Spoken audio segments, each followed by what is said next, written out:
I feel amazing. It's my first time. Like, you know, yesterday, I'm so sorry for that. I heard you guys were here. I missed my flight because on my flight it was written Thursday, 20th of June. I know one who I like. He's called Mike Kayihura. Janine actually used to be my boss when I lived in Belgium. Yeah, she had a lounge called Safari Lounge today. And Sasha is also a very good friend of mine. I'll be with them. Maintained a good friendship. Yeah, we have a son together. And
reka mbahe ikaze bakunzi ba exclusivity show. Ndizera ko umeze neza ukurikiye exclusivity ndetse umaze no gukunda ibiganiro tugenda tubagezaho umunsi ku munsi. Birumvikana wakoze subscribe, ukora share ndetse ukora na comment kugira ngo bimwe mu biganiro tuzajya tubagezaho ujye ubu wa mbere mu kubibona. Turi kuri airport Kigali International Airport aho tugiye kwakira Tanasha Dona.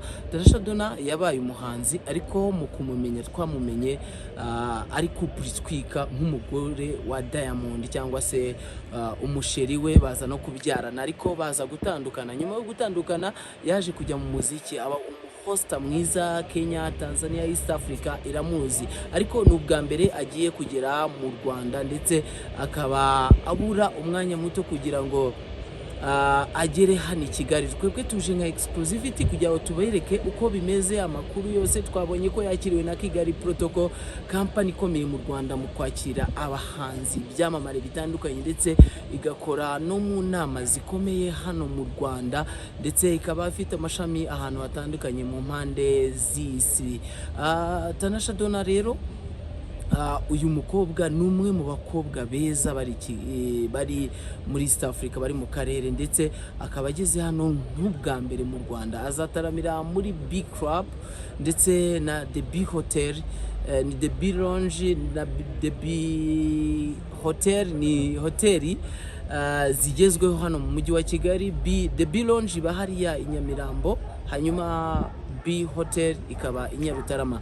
Muri kumwe nanjye Jidena, behind the camera ndi kumwe na Freddy. Hano turi kuri Kigali International Airport.